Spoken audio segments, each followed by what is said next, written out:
అదరగొట్టే కారం రంగు రుచి ఆచి కారం పొడి. ఇంకా రిథమిక్గా ఎలా మోస్ట్ పర్క్యూషన్స్ అన్ని యూజ్ చేసి ఎలా కొత్తగా దీన్ని ప్రజెంట్ చేయాలనుకున్నాం.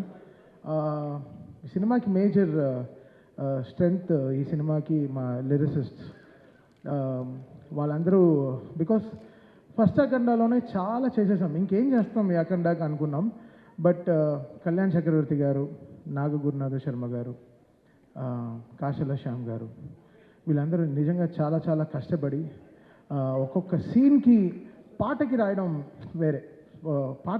వేరే, సీన్ చూస్తూ ఆ సీన్కి రాయడం చాలా చాలా ఇదనమాట. It's very tough. అది మా టీంలో ఒక అమ్మాయి ఉంది, అద్వితీయ, దానికి 18 ఏళ్ళే దానికి. తనకి ఎక్కడి నుంచి అంత ఐడియాస్ వస్తుందో నాకు తెలీదు, అంత అద్భుతంగా లిరిక్స్ రాస్తుంది. సో తను, కళ్యాణ్ చక్రవర్తి గారు, నాగూర్నాథ శర్మ గారు అండ్ శ్రీకృష్ణ, వీళ్ళు నలుగురు main pillars of getting this right lyrics to this cinema. అంటే ఏ సీన్కిను మీరు సినిమా చూస్తే హనుమంతుడు శివుడు కలిపిన మంత్రాలు వెరీ రేర్, మనకు దొరకదు. అది చాలా దాన్ని క్రియేట్ చేశారు, దాన్ని లేనిది తెచ్చారు. అలాంటి మంత్రాలని కమర్షియల్ మ్యూజిక్లో ఫార్మాట్లో నేను ఇచ్చిన మీటర్లో రాయడం చాలా కష్టం. కొన్ని వర్డ్స్ లాంగ్గా ఉంటాయి, బట్ అది వాళ్ళు పదాలని కరెక్ట్గా కలిపి సేమ్ టైం ఎక్కడ అది రాంగ్గా రాకుండా అది ఎంతో బ్యూటిఫై చేశారు, ఎంతో దాన్ని ప్యూరిటీగా దాన్ని చూపించారు. So thanks to my all lyric writers. నిజంగా వాళ్ళు నిజంగా చాలా అంటే లాస్ట్ నేనే ఒక 77 డేస్ జరిగింది బ్యాక్గ్రౌండ్ స్కోరు. సో ఈ 77 డేస్లో నాతో 24/7 వీళ్ళు నాతో ఉన్నారు. పిలిచినప్పుడల్లా ఇంకా అంబులెన్స్ లాగా వచ్చేసారు. సార్ రండి, రీల్ వచ్చింది, నెక్స్ట్ రీల్కి వెళ్తున్నాం, ఇప్పుడే ఇంటర్వ్యూల్ అయింది. ఇంటర్వ్యూలోకి చేయడానికి ఒక 11 డేస్ పట్టింది. అంటే ఇంకా దేవుడు వచ్చినట్టు చేయాలంటే ఎలా చేయాలి? సో అది ఇట్స్ వెరీ టఫ్, దాన్ని ఊహించుకోవడమే చాలా టఫ్. 2 స్పీకర్కి ఓకే, థియేటర్లో మొత్తం ఒక 128 స్పీకర్స్ ఉంటుంది. ఆ స్పీకర్స్కి అంతా కరెక్ట్గా వాల్యూమ్ కరెక్ట్గా పంపించి కరెక్ట్గా చేయడం అనేది చాలా చాలా చాలా కష్టం. So Akhanda was something phenomenally was very tough to make music. And 9 పాటలు చేయడం, సో దాంట్లో జాజికాయ లాంటి ఒక కమర్షియల్ సాంగ్ చేయడం, అఖండ తాండవం అనే పాటలో కైలాష్కర్ గారు అండ్ శంకర్ మాధవన్ గారు పాడడం, సర్వేపల్లి సిస్టర్స్ గారు, సో వాళ్ళు రావడం, వాళ్ళు ఆన్ బోర్డ్ రావడం, దాని తర్వాత సౌందర్య ఐశ్వర్య సిస్టర్స్ వాళ్ళు రావడం, శ్రేయా ఘోషల్ గారు పాడడం, బ్రిజేష్ వాళ్ళు పాడడం. సో వీళ్ళందరూ, దాని తర్వాత కనకవ్వ గారు, ఆవిడ గొంతులో ఎంత ఆత్మ ఉంటుందంటే, ఆవిడ ఒక అమ్మ గొంతుల్లోంచి పాడేటప్పుడు శివ శివ అని పాడినప్పుడు అసలు మాకు నిజంగా గుండె జల్లుమనింది అనమాట. సో ఇన్ని మంది సింగర్స్ వీళ్ళందరూ లేకపోతే ఈరోజు ఇంత పేరు నేమత్ర ఏం చేసుకుంటారు. సో వీళ్ళందరూ కారణాలు ఈ సినిమాకి. వాళ్ళందరూ లేకపోతే నేనేం లేను. సో వీళ్ళందరూ చాలా కష్టపడ్డారు ఈ సినిమాకి. అది నా ఇంజనీర్ బాంబేలో షాదాబ్, వాడు పాపం అంతా వాటి టైం కేటాయించి ఈ సినిమాకి మిక్సింగ్ కానీ 9 పాటలు కరెక్ట్గా ఆడియో లాంచ్, జూక్ బాక్స్కి కరెక్ట్గా వచ్చేటట్టు వీళ్ళందరూ ఎంతో కష్టపడి, మా డిటిఎస్ ఇంజనీర్లు నిజంగా అంటే వాళ్ళకి నిజంగా ఈ శివుడు సినిమా చేస్తున్నప్పుడు మాత్రం ఒక ఏదో చూస్తాను నేను, అసలు నిద్రే రాదు, టైర్డ్ అవ్వం. అదేంటో అది ఒక ఎనర్జీలో ఉంటుంది. ఒక డమరుకు వింటేనే జమ్మని లేచేస్తాం, ఒక 2-3 బ్లాక్ కాఫీ కొట్టినట్టు ఉంటుంది. అసలు ఏదో నాకు అసలు ఫ్రెష్గానే ఉంటాను, ఎప్పుడు స్టూడియోకి అలర్ట్గా ఉంటాం అనమాట. అదేంటో అది అంతే, శివుడు పవర్ అంతే. It made me drive. అది నేను చెప్పాను అంటే మేము ఓన్లీ గుడికి వెళ్ళి ప్రే చేసుకొచ్చాం. కాళహస్తి వెళ్ళాము, తిరువణామలై వెళ్ళాము, దాని తర్వాత శ్రీశైలం వెళ్ళాము. So just we well prayed, ఈ సినిమాని మమ్మల్ని గట్టెక్కించు శివ అంటే దేవుడికి ఇంకా సినిమా చేస్తున్నప్పుడు ఎలా ఉంటుంది, సో అలా అనమాట. So the all credit goes to God who made it happen for all of అస్.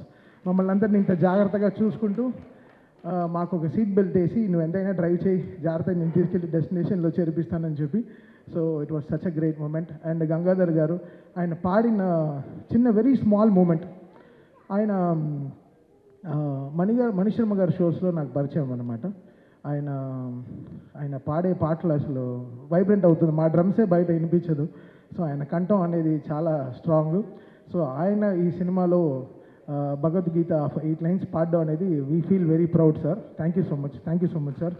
వెంటనే అసలు ఇలా మీరు పాడాలి అన్న వెంటనే ఆ సినిమా చూస్తూ దాన్ని సింక్రనైజ్డ్గా పాడడం అనేది చాలా పెద్ద విషయం. అండ్ గంట సేపు 2 గంటల సేపులో పాడేశారు. బట్ 4 గంటలు 5 గంటలు మాట్లాడుకున్నాం. ఏంటో మాకు చాలా పరిచయం ఉంది చాలా రోజుల తర్వాత ఈ రోజు కలుస్తున్నామని. I'm so happy sir. మీ స్టూడియోకి వచ్చిన వల్ల స్టూడియోకి ఒక బాగా మంచి వెలుగు వచ్చింది సార్. Thank you so much.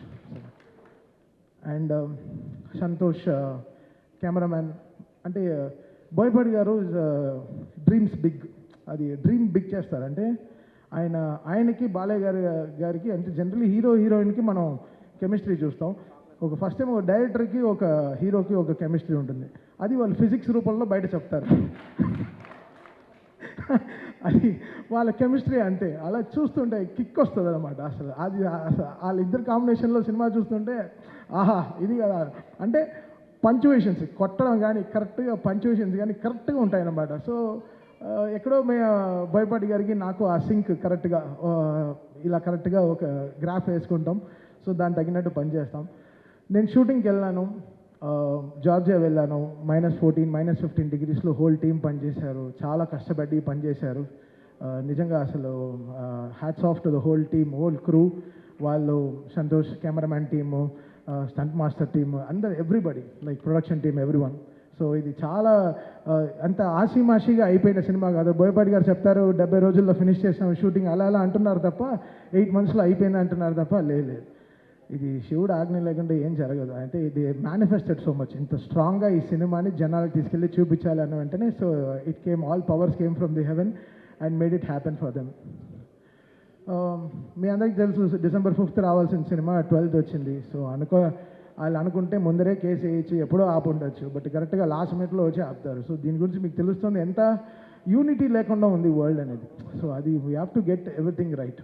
అది చాలా అది మనం అని గుట్టుగా ఎవరు ఇంత స్ట్రాంగ్గా లేరు.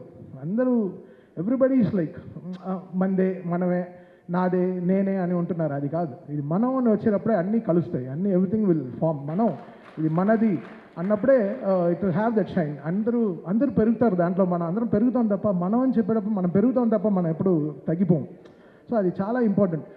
అందరూ ఛానల్ దొరికితే వెళ్ళి సలహాలు ఇస్తున్నారు తప్ప ప్రొడక్షన్ ఆఫీస్కి వచ్చి మాట్లాడితే ఇంకా వాళ్ళు ప్రొడ్యూసర్స్ వాళ్ళకి ఇంకా బలం వచ్చేది, చాలా బలం వచ్చేది.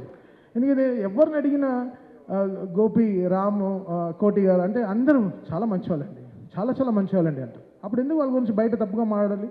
వచ్చి ఆఫీస్కి రండి, కూర్చొని మాట్లాడి క్లోజ్ చేయండి. ఛానల్ మైక్ దొరికితే ఎక్కి మాట్లాడడం తప్పు కదా. అందరూ ఎక్కడికి వెళ్ళి ల్యాండ్ అవుతాం అనేది చూడాలి. సో ఇండస్ట్రీలోనే ఒక యూనిటీ లేదు. మీరు అందరూ కలిసి ఉండే సమయం వచ్చింది. ఈ పాటికి మీరు అందరూ చాలా గట్టిగా కూర్చుని ఒక సినిమా రిలీజ్ అవ్వాలంటే అందరూ కష్టపడి అందరం కలుస్తూనే ఒక సినిమా రిలీజ్ అవుతుంది.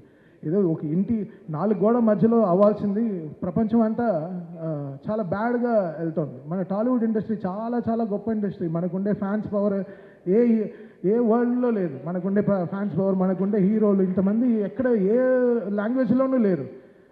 బయట అంతా చాలా ఈర్ష. టాలీవుడ్ తెలుగు ఇండస్ట్రీ అంటే సూపర్ అని వాళ్ళకి చాలా ఈర్ష, చాలా పెద్ద దిష్టి తగిలింది మన తెలుగు ఇండస్ట్రీకి. యాక్చువల్గా బయట తెరిస్తే అసలు యూట్యూబ్ తెరిస్తే ఒకరిని తిట్టుకోవడం, ఇంకోటి తిట్టుకోవడం, చాలా నెగిటివిటీ అయిపోయింది. అది కాకుండా మనందరం కలిసి ఒక నిజంగా అందరం ఒక యూనిటీగా ఎవ్రీ సినిమా నా సినిమానే. ఇప్పుడు రేపు ఏ సినిమా రిలీజ్ అయినా నన్ను ట్వీట్ ఏమంటే వేస్తాను. నా సినిమాని, నా ఇండస్ట్రీని నేను సపోర్ట్ చేయకపోతే ఎవరు సపోర్ట్ చేస్తారు? ఇది మనది అనే టైం వచ్చేసింది. ఇంకా అందరూ కలిసి చక్కగా మాట్లాడుకుని ఒక యూనిటీగా వెళ్ళాల్సిన టైం వచ్చింది.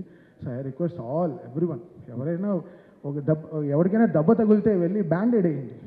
దానికి వెళ్ళి బ్యాండ్లా వాయించకండి బయటికి వెళ్ళి. అది చాలా తప్పు. అది మీరు ఆలోచించేదే తప్పు. ఇక్కడ ఈ సినిమాకి ఏం బిజినెస్ జరుగుతుందని వరల్డ్ వైడ్ ఎందుకు తెలియాలి?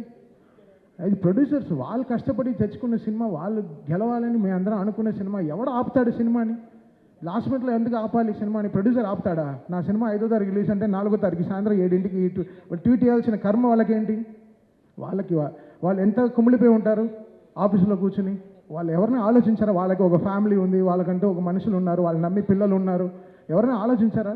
ఏం ఆలోచించడం లేదు. జస్ట్ అలా చేసడం అంతే. మాట్లాడడం తప్పుగా. ఎవడు చేస్తాడు తప్పు? ఎవడు తప్పు చేయడు. భయం, అందరికీ భయం ఉంటుంది.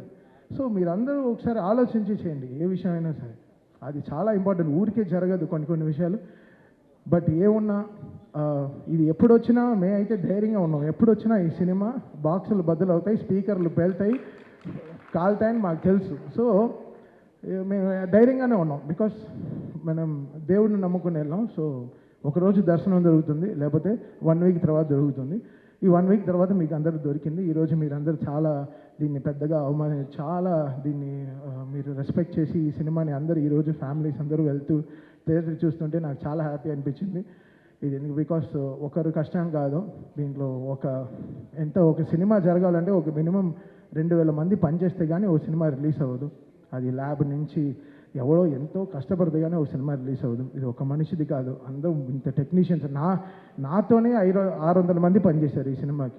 600 మంది ఓన్లీ మ్యూజిక్ డిపార్ట్మెంటే పనిచేసింది. సో ఇంకా కెమెరామెన్ డిపార్ట్మెంట్, ఇంకా ఆర్ట్ డిపార్ట్మెంట్, ఇంకా మేకప్ డిపార్ట్మెంట్ ఎంతమంది ఉంటారు? అందరికీ పాపం అందరూ సంపాదించారు కదా. అందరూ everybody made money, everybody wants to, వాళ్ళ సర్వైవింగే ఇదే కదా. సో అందరు కలిసి చేస్తేనే కదా సినిమా. సో మనం అనే టైం వచ్చేసింది. ఇంకా మీరందరూ మన ఇండస్ట్రీ పైన మళ్ళీ చెప్తున్నాను. నేను బయట అన్ని ఇండస్ట్రీలు తిరుగుతాను తప్ప అందరికీ తెలుగు ఇండస్ట్రీ అంటే వాళ్ళకి హాలీవుడ్ లెవెల్లో చూస్తున్నారు మన ఇండియాలో. సో మనందరం కలిసి ఇంకా గుట్టు చప్పుడుగా బయట ఎక్కువ ప్రాబ్లం అవుతే వెళ్ళి అడ్రస్ చేసి మనంగా ఈ సినిమాని మన సినిమాని మనం కాపాడుకునే టైం వచ్చేసింది. సో రేపు జనవరిలో ఎన్నో రిలీజ్లు వస్తున్నాయి. సో అందరికీ విజయవంతంగా సక్సెస్ రావాలి. 2025 ఈరోజు మాకు డాకుతో స్టార్ట్ అయింది, బాలయ్య గారితో జర్నీ ఈ ఇయర్. మళ్ళీ అఖండ 2తో ఫినిష్ అవుతుంది. Such a great journey.